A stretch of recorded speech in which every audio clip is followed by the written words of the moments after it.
it occurs to me that another strange transition occurs from the desert level onwards. And it has to do with the division of the modes, basically. Basically, beginner mode is the first two levels, jungle and sky high. These are the most traditional kind of levels. There's not a lot of human interfering, or they're the most natural looking from our standards. Then the second level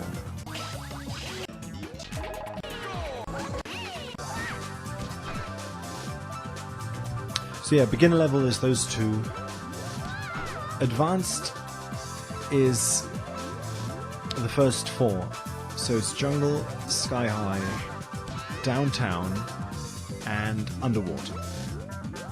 And then the expert is those four plus desert, ice, and rain. So, 4, 5, 6, 7 areas. It occurs to me that, as I said, it's as if the progression through the areas makes several, strange transmutations. It goes from being a literal climbing up through space to a symbolic climbing up through space. And it also goes from being a literal climbing up through time to a symbolic climbing up through time, because at some point, in this area precisely, this is the first area in the expert mode, right? So the first four are following, as I said, the first two are very untouched kind of nature. The first four show some sort of a progression through stages of technological advancement up to the underwater stage. And then the expert mode, including all of the 7 stages, takes a turn. This is the first new area in the advanced mode, and it clearly is not a technologically advanced stage, as is the ice stage and the rain stage.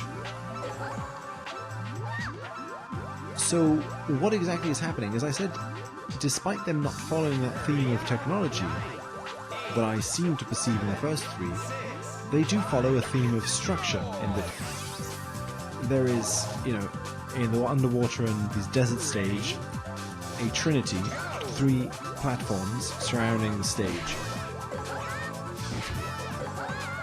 And I would suggest that maybe that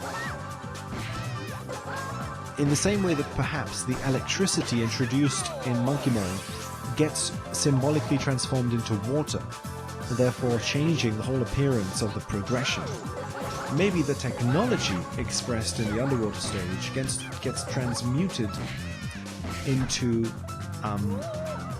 religion or magic or something. Since here, for example, we have a huge pyramid in the background, and the rain stage is also the inside of the religious temple. So the way in which the game is taking us towards the religious temple in so many of these levels, including, once again, Monkey Mole, Banana Island, kind of links science and magic in some strange way, as if there is a way in which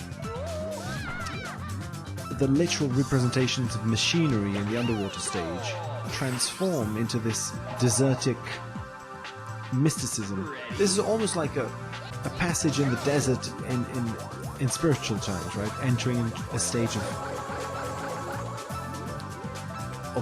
barrenness, of hermit-like renunciation. This is like a stage of renunciation or something like that.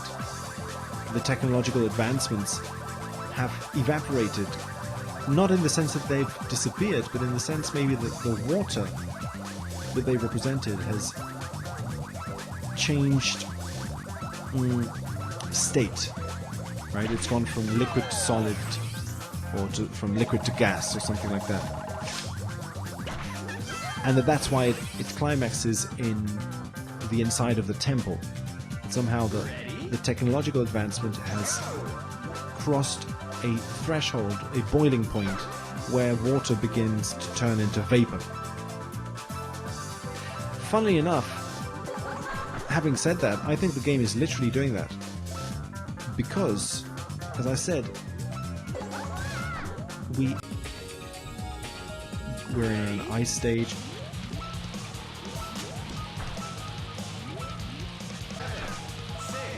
So we're in rain.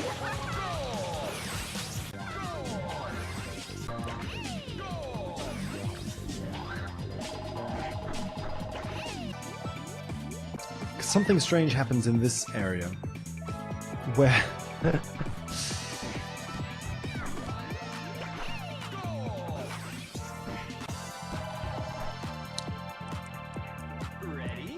this is floating in clouds and like vapor, right? It's a very foggy level. But then what is going on at the edges of the level? Well, you can see that there are these like things spraying what seems to be water or something, but I'm pretty sure that on closer look what this is spraying is vapor. It's water vapor. At least the way the physics is animated here is very, you know, translucent. It's not like the waterfalls in the desert area, right? If they wanted to show water, they would have done it this way. This is foam, steam of some kind. I think one piece of evidence for that is just that the stage is filled with steam. We're swimming in steam, so it's almost as if maybe the design is trying to imply that this area is steamy because it has these huge steam pipes next to it, emitting steam. So it puts it in dialogue with the desert stage in the sense that it's once again having little floating platforms emitting water into the environment in a steam-like state instead of a watery state. But then, isn't that a bit strange? Because, see, let me picture this a little bit. This is the last area. So we are supposed to imply, I think, that this is the area that is the furthest up in the sky. And it's an area of steam and cloud. It's floating in the clouds. It's like heaven or something. But then, what's the area before this? The area literally before this would be the Saturn space station. However, I'm going to play a card here. I'm going to suggest that the Saturn space station isn't like the other levels because it repeats in every mode. It's the extra stage in every mode. So it doesn't sit on the timeline in the same way, I think. But this area is the climax to the story. It's Banana Island. So that it sits very much so in the linear climax to the story, and it only occurs once. So I would suggest that maybe the level previous to this one is actually the temple area, the storm area. Again, because the Saturn space station area is recurring throughout the modes, and therefore it doesn't seem to sit in that same linearity.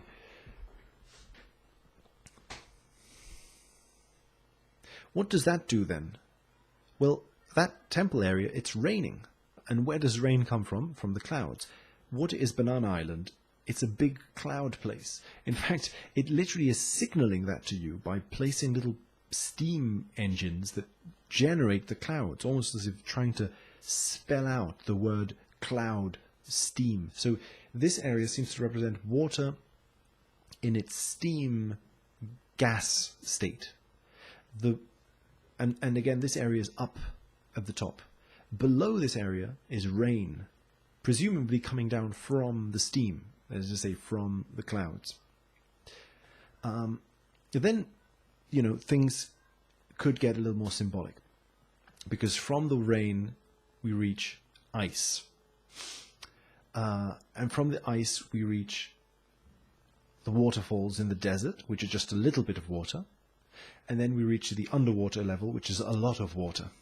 And then we reach downtown, which is pure, like, human life. And then we go down into prehistoric human life, and then we go down into jungle. There is some strange way in which it seems as if there are layers of distillation of space and time, or of history, or something like that, where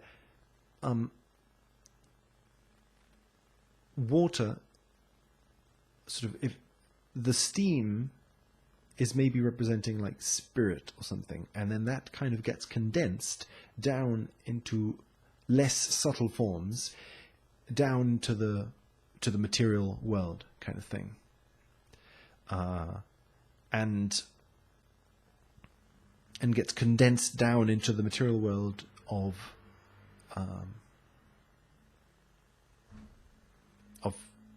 through history.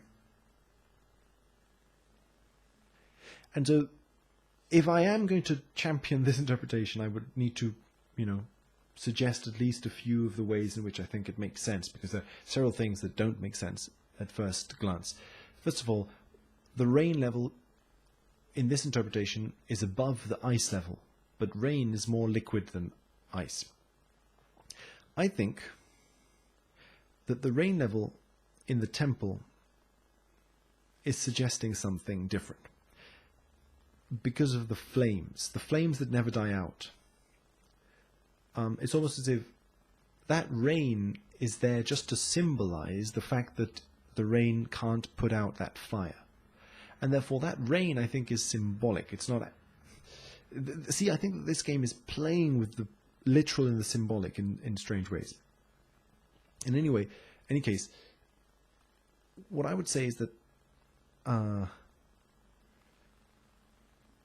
we here have a theme of height in space, so that clouds are up in the sky.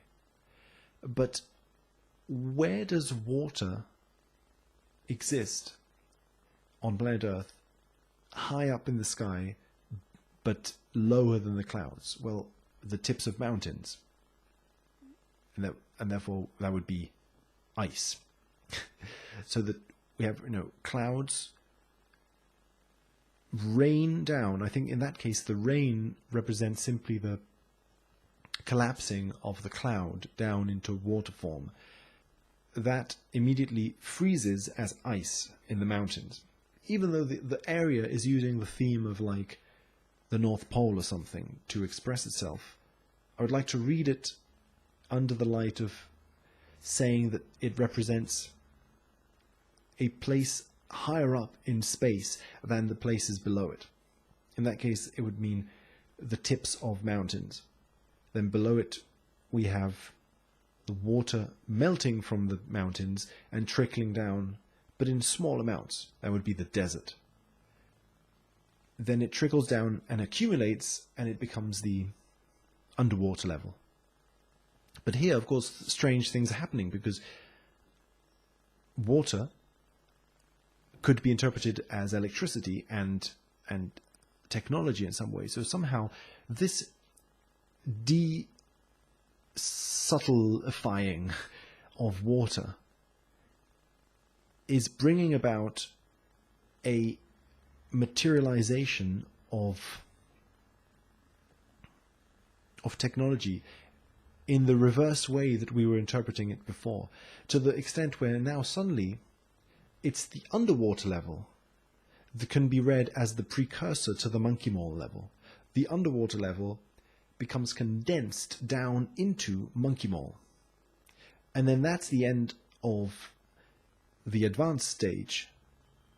And then the first two stages are prior to Monkey Mall. No electricity, no modern technology.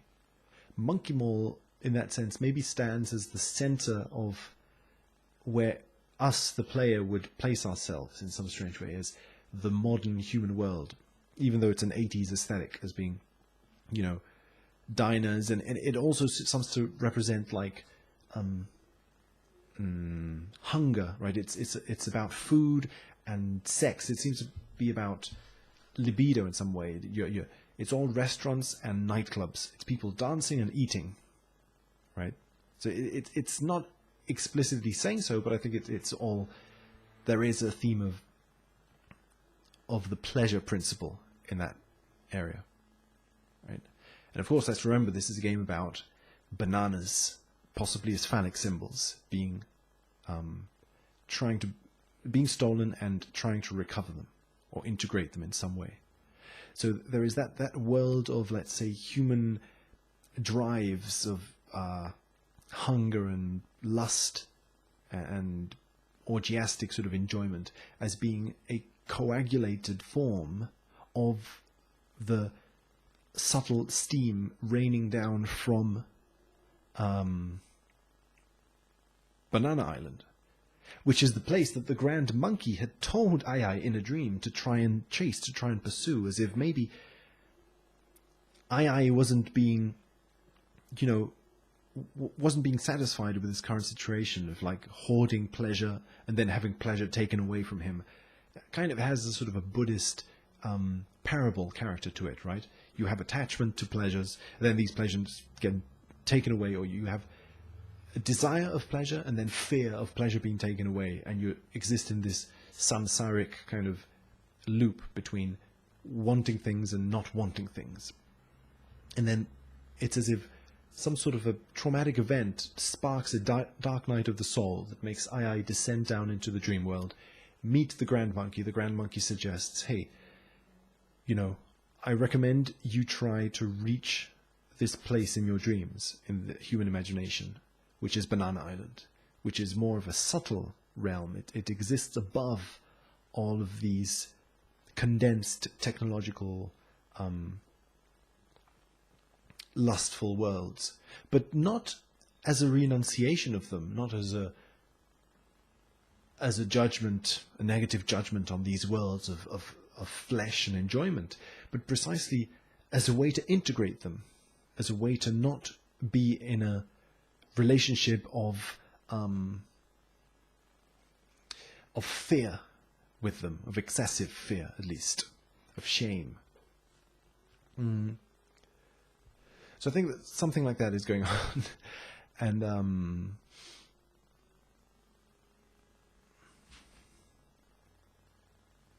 so that I think affects the way you read the game, in that it seems to be able to be read in both directions. You can read it as a path upwards or as a descent downwards, so that what Ai is doing is actually going backwards in time towards the origin, the steam, where that flow of time was flowing down and condensing down, which, you know, funnily enough, is also, I think, what happens in the Donkey Kong Country series, that they can be read as a forwards or a backwards stream of condensation of something more subtle down into something more earthy, in order to bring about a conjunctio of the two, right? So I think that the conjunctio that is represented by Mimi and Ai here is the conjunctio that occurs in the game between the steam world and the material earth world. That's the conjunctio that happens in this game. So anyway, I suppose that's enough for this video. Yeah, thanks for watching.